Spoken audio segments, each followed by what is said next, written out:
In this second video to the ultimate guide to Lumafusion 3.0 on your iPhone, we're going to get into more technical functions such as framing, adjusting video speed and audio, plus color effects. Let's go. Now let's take a look at framing and fitting video clips. So what you want to do here is choose a clip, and we've chosen this one right here with the two surfers walking on the beach. And we want to go down here to the pencil icon. We're going to do a lot of work in here. So once we're in there, you'll see down here at the bottom left, we have frame and fit, and that's where we are at the moment. Let's take a look. We have our video clip right here, and you know what? If you just tap on it right here, you can move it around. You can stretch it when you put two fingers together here. And if you make a mistake, of course, just click the backward arrow to undo things. If we go up here to the top, we have a few settings that are already built in for us. We have things like half left, half right. Why would you use that? I'm not sure. But if you make a mistake again, you can either hit the undo button or come back right here and hit reset all. Now let's go through some of these, and they could come in handy. For example, a pan left where it would look like this, or let's say a zoom out where it would look like this. You have a lot of options here that would come in handy. So take a moment, scroll through those when you have a little bit of extra time. Okay, let's go ahead and reset all. Right under here, before we get to this fit mode, before we get there, we also have a few other options. But first, let's look right here at the top, the question mark. Again, if we hold here, we have a lot of options to help us understand the functions that are on this particular screen. So going back right about here, if we want, we can flip vertical back and forth. We can rotate by 90 degrees if you want. And right here we can set our motion presets. If you want to do that, you can type in a name and it'll save that preset for you, but we're not going to do that today. And notice this button here, it's grayed out. It will become available once we make adjustments down in these four areas here. So let's look at these four areas. Fit mode. Now, if you change things here, but if you do make an adjustment down here, you can just hit this button right here and it resets everything. So that's a good thing to know. All right, so we've got our fill fit mode. All right, we're not going to use that much. We can go into cropping. You might want to crop something. We can crop from left to right, top to bottom, and so on. And we can give some soft edges, and we can change the corner radius. We can do these in conjunction with each other as well if you want to get that sort of look. We can also invert an image, which doesn't work with this image at the moment, but that's fine. Now again, if we make a change like this, we can always hit this button and it reverts back to what we originally had. That's what we can do with cropping. We'll come back to that a little bit later when we want to get things looking a little more cinematic, possibly. Down here, size and position. This helps as well. We can move things from left to right, up and down entirely. We can rotate. We can adjust the size. We can do some strange things if we wanted to. The x-axis, widen it. The y-axis, widen it from top to bottom if you wanted to. But we're going to click this button again and go back to where we normally were. And then blending. Now blending, we can change the opacity like so. That might come in handy. And you do have a blend mode here. If you tap down here, you have a few options.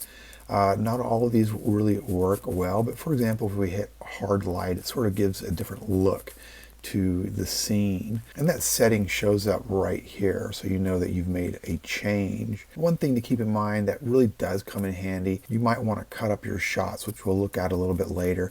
We'll have something about the normal size here. We might zoom in real quickly to something like this, and then we could also zoom right back out. So this is the main area where you can frame and fit your video clips.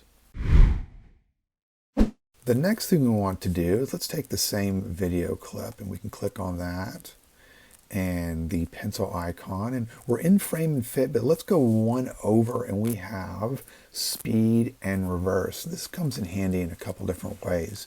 Now, obviously you can adjust the speed. This is the normal speed that we have at the moment. Let's take a look at the scene. Now, if we wanted to, we could adjust it by going to the left, which would slow it down. Let's play that. See, it's slowing down, but the unfortunate thing here is it's a little choppy because we are at a 30 frames per second project. The frame rate that we've slowed it down to will not match our 30 frames per second, so it won't look smooth. However, if you are filming at, let's say, 60 frames per second, you'll have the opportunity to take that film clip and slow it down to 30 frames per second, and it will look smooth because it fits the frame rate of our project. And if you want to go back to normal, you can just click there and it'll take you back to your original speed. Now over here on the right, if you wanted to, you could reverse a clip. Just click on that and it takes a little time. And once it's completed, we can watch it backwards. So we'll undo that. And over here we have our main audio pitch. And it's a little hard to read at the bottom here. It says main audio pitch affects all clips on this particular track. This is not something we're going to play with. If we want to adjust these sort of things, we'll go into a different area, which we'll talk about pretty soon.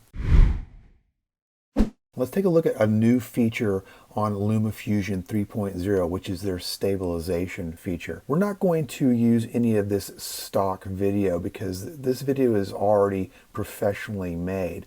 We're going to look instead at a video clip I personally filmed at the Houston Museum of Natural Science. This T-Rex, for instance. So what we'll do here is we'll click on that particular clip and we'll go back down to our pencil icon and bring up our stabilization. So we've looked already at frame and fit. We've looked at speed and reverse. Now we're going to click on this icon right here, which is our stabilize. So if we look at this clip, I'm walking from the right side to the left side of this Tyrannosaurus Rex. Let's play it and see what it looks like. You can notice there's a little wobble going on there with my step. That's natural. So the only thing you want to really be concerned with is pressing this button right here, which enacts the Lock and Load Stabilization by CoreMelt. Now you have a few options once you've done that. You can scroll from up here, make it light, medium, strong, and so on. And you can also do the same thing by adjusting the overall strength. Notice that as we have 0 strength, the picture is a little bit smaller. But as we increase the strength, it's going to zoom in a little bit. What it's doing here is making corrections on the edges and corners of your video. By default, we're up here at about 70%, and that's really a good amount, so we'll leave it there for now. So again, let's turn this off. We're going to see what it looks like without stabilization. A little wobbly as we just saw. Pause, let's scroll back, turn on stabilization. And it's a bit better. Good job, Lumafusion.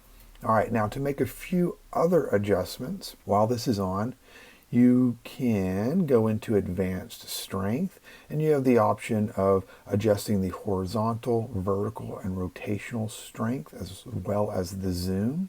For example, the zoom in and out. In addition to that, you have advanced scale. We have smart mode where the software will automatically calculate for you, and we have fixed, where you can make the adjustments yourself, but it's a little easier just to let the software do its job, and you can tweak it if you feel it's necessary. And down here at advanced margins, if you are going to adjust the size and scale, the background color you can change to anything you want, which will help you adjust the perimeter when you're sizing and scaling to fit the frame. But to keep things simple, all you need to do is click that lock and load button and you're good to go with Lumafusion 3.0 stabilization. Next we have audio. Again, touch the pencil icon after selecting a clip, and you have a lot of stuff going on here. If we look at the top, we have options for, let's hit this button one more time, dynamics, distortion, filters, and plugins.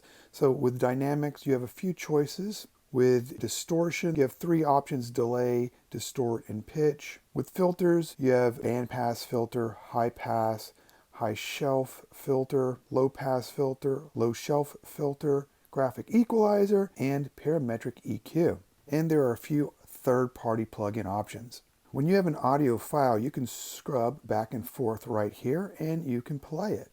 Right here with configuration, this is pretty interesting if you have two clips that have audio and you want one to be the dominant source. And we'll go over this a little bit later in another video. Notice that we have none, auto, and master. If you have a dominant clip, for example, a voiceover, if you select that clip to be the master clip, and then let's say you have an audio file, a music file, and you select that other clip to be audio, when they're playing simultaneously, with someone speaking with that voiceover, then the music file will be low enough to where it doesn't conflict with the voiceover. Here's a quick little trick. And if you double click the play button,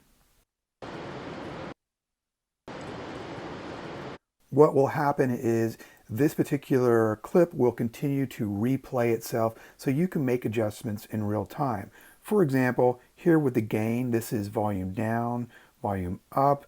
You can hear things adjust as you're listening to it, and you can just double click to go back to 0.0 decibels. With pan, if you've recorded in stereo, you can pan left and you can pan right, and double click to go back to make things equal. And with your graphic equalizer, you can make adjustments in real time and listen to those changes take effect as you make those changes. There are so many choices and so many different ways to use this. You can manually adjust things here by scrubbing left and right. You can really tune it in just as you can in many other places by clicking on this other pencil icon and adjusting things more precisely here, or you can just work on the graph displayed on your left. Lots of options here. And that's clip audio adjustments in a nutshell. Lumafusion also gives you the option to create a voiceover. At the moment we have a clip of a concert with audio. Now for this demonstration, I've muted out the audio. But let's take a look at the video real quick. We have a concert panning backwards. Okay, so what we'll do in order to make a voiceover is just click on this plus button right here, and then at the top, voiceover, and you have this bar at the bottom. As I'm speaking, you can see my voice is in the green. You want to make sure that your voice is also in the sweet spot, which is right about here. As you get into the yellow, it gets a little too high, and make certain that you're not in the red. That means you're peaking. In order to further make adjustments, you can click these three dots right here, and you have the option to adjust your audio input gain.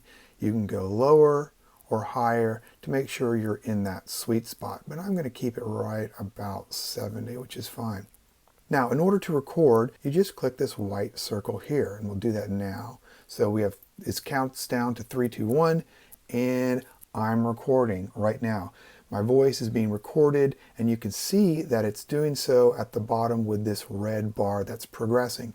In order to stop, just hit that blue circle, and you've completed a recording. Now, what you'd like to do probably is listen to that recording. In order to do so, just click the play button, and I'm recording right now. My voice is being recorded, and you can see that it's doing so at the bottom with this red bar that's progressing. Okay, now if you like it, just click the green check button and it's saved. If you want to redo it, click the redo arrow that's circling to the left. And once you've done that, you can completely click out by hitting the X. So let's keep this one for now. I'm going to hit the check box. Looks good.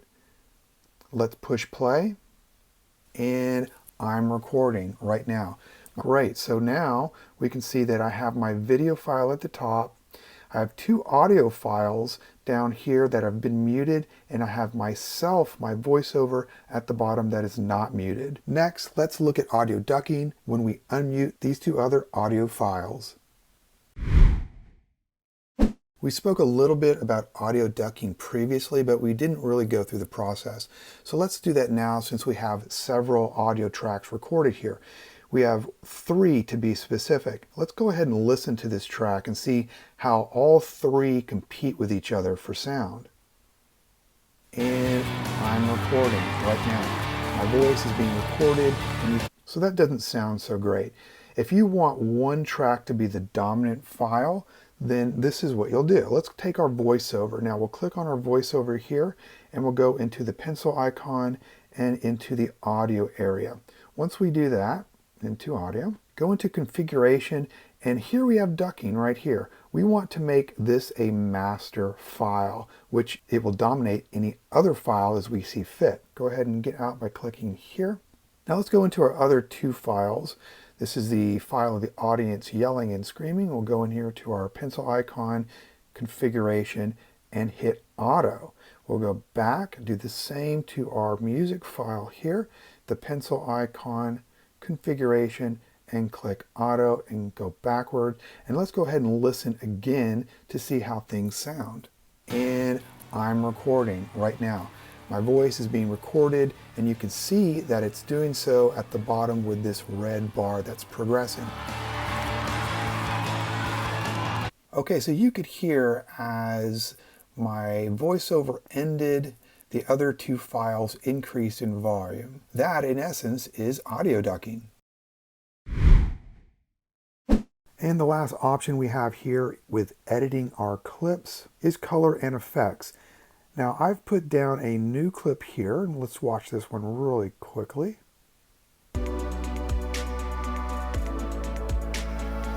Okay, we're going to go into this clip, highlight the clip. You can double tap the clip if you'd like, or just highlight and click the pencil icon here. And we'll go over to this option here, which is color and effects. Now we have several options up here at the top, and we'll go over those real quickly. First, let's just highlight the question mark, and we see we have colors, LUTs, styles, blurs, distortions, keys, and user effects. Let's go into colors first. With colors, we have several options that will automatically adjust for us. But what I would do is just tap on the original, and you have these options here at the bottom to where you can make adjustments. Now let's take a look at our image on the left, and we can scroll through here just like so. And let's look at the colors. Maybe we want to enhance some of the colors slightly. Right here with the levels in this area, we can adjust the shadows, the midtones, and the highlights. We can make more adjustments as we scroll through here with brightness, contrast, saturation, vibrance. Then we can make more adjustments with highlights and shadows, and we can adjust the hues, the gammas, and the tints. Let's make a few adjustments together.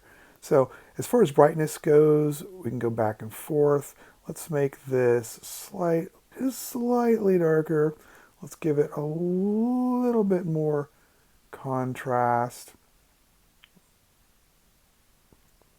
Let's take up the saturation a tad and the vibrance just a bit.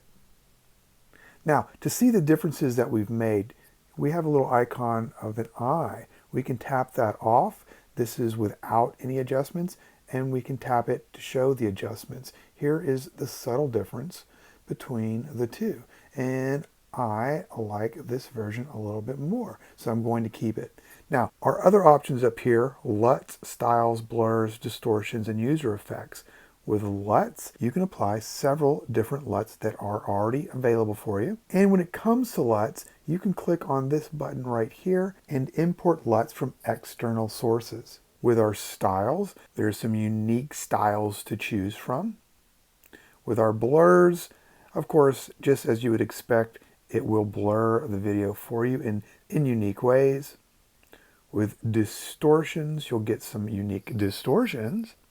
And with our keys, if you have, let's say, a green screen, a blue screen, this is your chroma key where you can use those effects, your Luma key. And then you can also add your own presets here. But I like what we've done with this image so far. Let's click back here and see how things look.